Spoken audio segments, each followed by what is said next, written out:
नमस्कार and welcome to जैकबोर्ड वाला। मैं हूं आकाश सेन और आज इस वीडियो में हम लोग क्लास 11 पॉलिटिकल साइंस पर बात करने वाले हैं। तो पॉलिटिकल साइंस में यदि बात करें तो कुल मिलाकर के 18 चैप्टर है, ठीक है। और 18 चैप्टर को 1, 2, 3 वीडियो पर यदि बनाया जाए तो हर एक वीडियो जो है लगभग 3-3 घंटे का बनेगा, ठीक है। तो 9 से 10 घंटा में क्या हो जाएगा, 18 चैप्टर खत्म हो जाएगा। लेकिन उतना लंबा वीडियो आप लोग देखोगे नहीं।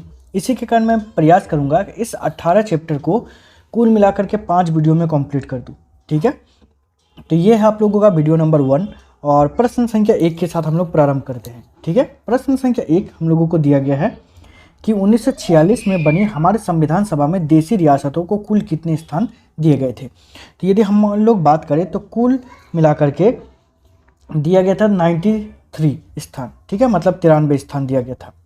यदि हम लोग बात करें प्रश्न संख्या 2 पर, देखिए ये सभी प्रश्न जो है एग्जाम की दृष्टि से काफ़ी ज़रूरी है, ठीक है। और मैं जो प्रश्न बता रहा हूँ ज़्यादातर क्या 90 से 95% चांस है कि यही सब प्रश्न पूछा जाएगा, क्योंकि लगभग यही सब प्रश्न को जो है हर साल रिपीट किया जाता है, ठीक है। तो चलिए प्रश्न संख्या 2 पर बात करते हैं, जिसमें पूछा जाए संविधान सभा का अध्यक्ष कौन थे, ठीक है। तो संविधान सभा के अध्यक्ष थे डॉक्टर राजेंद्र प्रसाद, ठीक है। अब जैसे कि अध्यक्ष में भी बहुत प्रकार का था, एक था प्रारूप समिति सदस्य या प्रारूप का बनाने का अध्यक्ष। तो ये सारा का सारा हम लोग अभी एक एक करके बात करेंगे, ठीक है।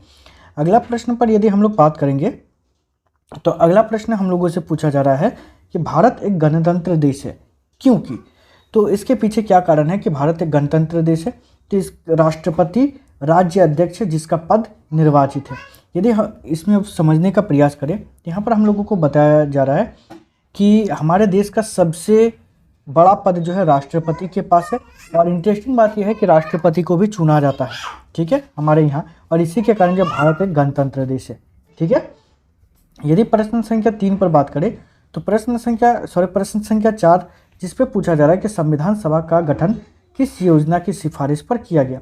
तो संविधान सभा का गठन किया गया, इसके पीछे कारण जो था वो था कैबिनेट मिशन योजना 1946 का जो कैबिनेट मिशन योजना था, उसी के कारण जो है संविधान सभा का गठन का योजना का सिफारिश किया गया। आगे यदि बात करें प्रश्न संख्या 5 पर, तो जिसमें हम लोगों को पूछा जा रहा है कि संविधान सभा के सत्रों में किसने ये मांग किया कि भारत को समाजवादी संघ घोषित किया जाए, ठीक है। तो ये मांग किया गया था टी कृष्णामाचारी के द्वारा, ठीक है। प्रश्न संख्या यदि 6 पर बात करें तो प्रश्न संख्या 6 हम लोगों से पूछा जा रहा है कि किस देश के संविधान में राष्ट्रपति की संकटकालीन शक्तियां ली गई है। तो किस देश में लिया गया है, तो इसका आंसर हो जाएगा वाइमर जर्मन संविधान में, ठीक है, मतलब जर्मन का संविधान में। आगे बात करें प्रश्न संख्या 7 पर, जिसमें पूछा जा रहा है संघात्मक शासन किस स्थापना सर्वप्रथम किस देश में किया गया, या तो फिर संघात्मक शासन व्यवस्था जो है सर्वप्रथम किस देश में किया गया था, ये हम लोगों को पूछा गया है। तो कनाडा में जो है सर्वप्रथम किया गया था, ठीक है। प्रश्न संख्या 8 पर बात करें तो जिसमें हम लोगों को पूछा जा रहा है कि भारतीय संविधान की विशेषता बताइए। तो भारतीय संविधान की क्या विशेषता है वो आप लोगों को बताना है। तो दुनिया का सबसे बड़ा लिखित संविधान है, ये बिल्कुल सही है। ना अधिक लचीला है और ना ही अधिक कठोर, ये भी बिल्कुल सही है। दुनिया का सफलतम संविधान है, बिल्कुल ये भी बात भी सही है, इसलिए इसका आंसर हो जाएगा उपरोक्त सभी, ठीक है। प्रश्न संख्या यदि 9 पर बात करें, प्रश्न संख्या 9 पर यदि बात करें तो 9 में हम लोगों से पूछा जा रहा है कि भारतीय संविधान में मौलिक अधिकार का प्रावधान कहाँ से लिया गया है। तो भारतीय संविधान में मौलिक अधिकार का प्रावधान जो है अमेरिका के संविधान से लिया गया है, ठीक है। प्रश्न संख्या यदि 10 पर बात करें तो जिसमें पूछा जा रहा है कि इनमें कौन सा संविधान का कार्य नहीं है, ठीक है। तो यहाँ पर जो ऑप्शन दिया गया है इसके हिसाब से ऑप्शन जो दिया गया सी, मतलब ये सुनिश्चित करता है कि सत्ता में अच्छे लोग आए, ठीक है, ये जो है संविधान का कार्य नहीं है, ठीक है। प्रश्न संख्या यदि 11 पर बात करें तो जिसमें पूछा जा रहा है कि भारत का संविधान कब लागू हुआ। तो ये तो आप सभी को पता है, ठीक है, कि भारत का संविधान कब लागू हुआ था, तो 26 जनवरी 1950 को। यदि बात करें अगला प्रश्न संख्या 12 पर, जिसमें पूछा जा रहा है कि भारतीय संविधान को बनाने में कितना समय लगा। तो भारतीय संविधान को बनाने में 2 वर्ष 11 महीना और 18 दिन लगा था। सॉरी, ये हो जाएगा आंसर, 2 वर्ष 11 महीना और 18 दिन। आगे बात करें प्रश्न संख्या 13 पर, तो जिसमें पूछा जा रहा है कि भारतीय मूल संविधान में कितने भाग थे? तो भारतीय मूल संविधान में कुल मिलाकर के 22 भाग थे। ठीक है, आगे यदि बात करें प्रश्न संख्या 14 पर, तो प्रश्न संख्या 14 हम लोगों से पूछा जा रहा है कि भारतीय मूल संविधान में कुल कितने अनुच्छेद थे? तो उस टाइम कुल अनुच्छेद था 395।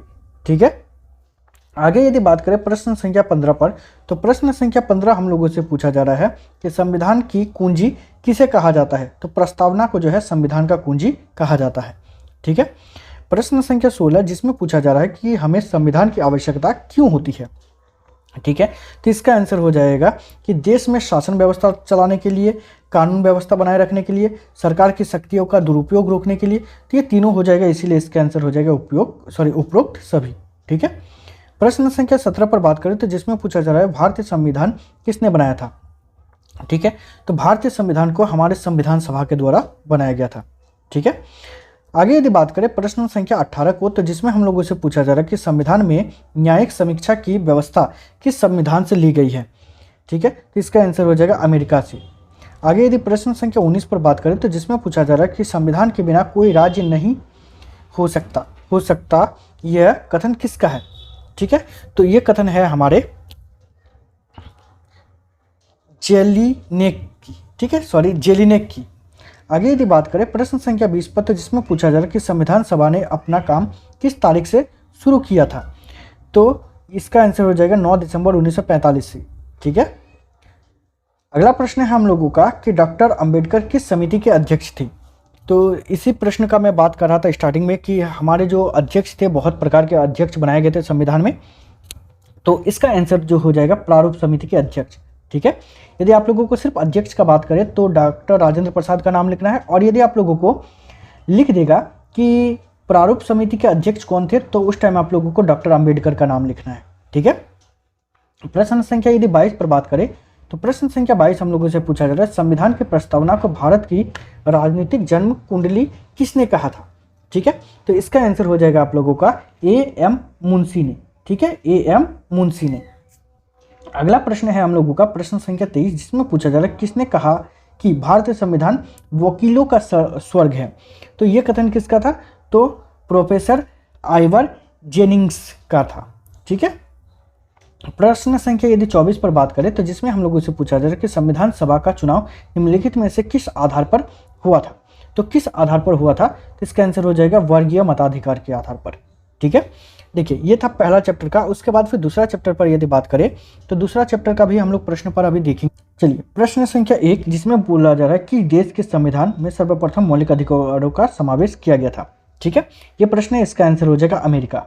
ठीक है, यदि प्रश्न संख्या हम लोग 2 पर बात करें तो प्रश्न संख्या 2 पूछा जा रहा है कि भारतीय जनता की अनिवार्य स्वतंत्रताओं का अधिकार पत्र निम्न में से किसे माना जाता है?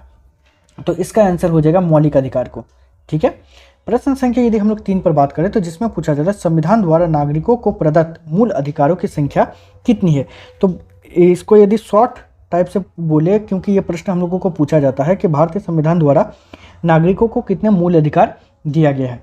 ठीक है, मौलिक अधिकार दिया गया है, तो वो हो जाएगा 6 मौलिक अधिकार दिया गया है। ठीक है, पहले 7 था, एक को हटा करके अभी 6 है। ठीक है, चलिए प्रश्न संख्या 4 पर बात करें तो जिसमें पूछा जा रहा है कि किस संवैधानिक संशोधन द्वारा संपत्ति को मौलिक अधिकार से हटाकर कानूनी अधिकार बनाया गया?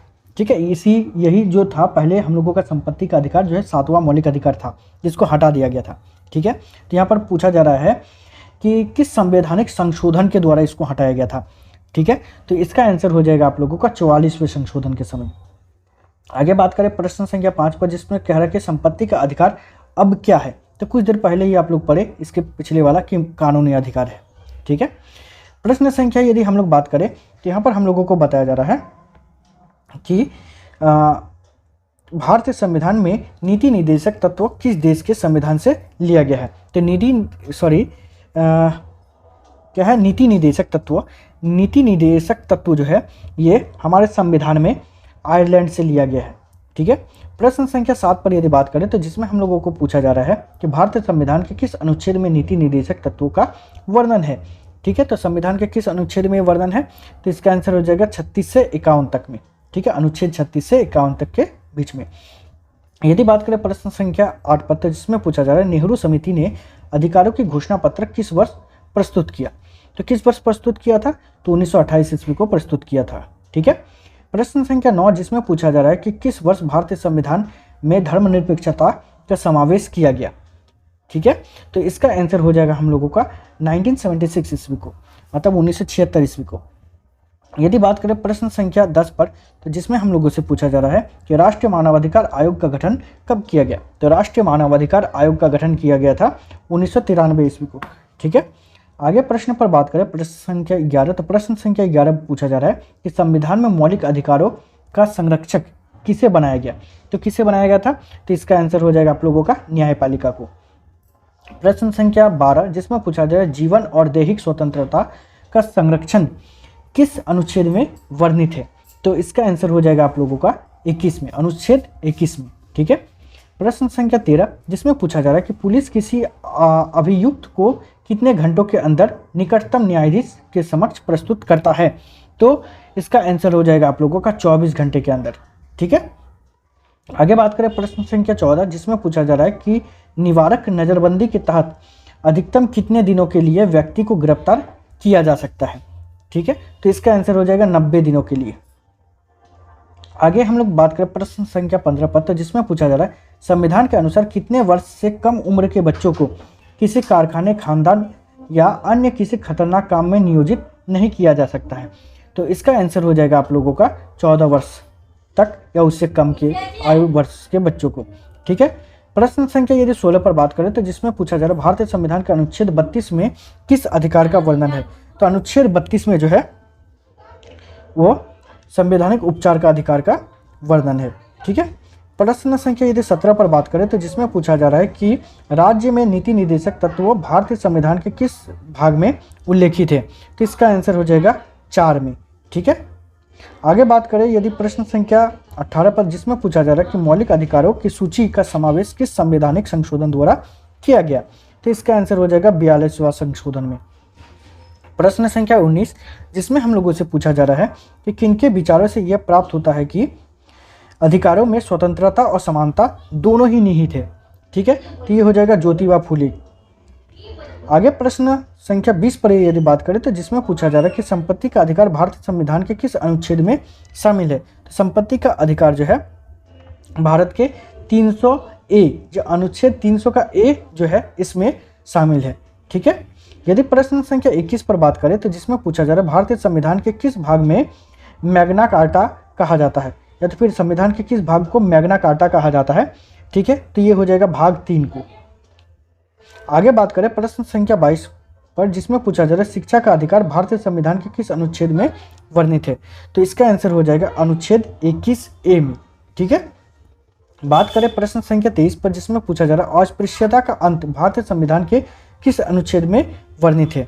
तो इसका आंसर हो जाएगा अनुच्छेद 17 में। ठीक है। प्रश्न संख्या 24 पर बात करें, तो जिसमें हम लोगों को पूछा जा रहा है अनुच्छेद 21A को भारतीय संविधान के किस संशोधन द्वारा जोड़ा गया है? ठीक है, तो इसका आंसर हो जाएगा आप लोगों का 86वां संविधान संशोधन में। ठीक है। चलिए प्रश्न संख्या यदि 25 पर बात करें, तो जिसमें हम लोगों से पूछा जाए डॉक्टर भीमराव अंबेडकर ने भारतीय संविधान के किस अनुच्छेद को संविधान का हृदय एवं आत्मा कहा है? ठीक है, तो ये हो जाएगा आप लोगों का आंसर अनुच्छेद 32 को।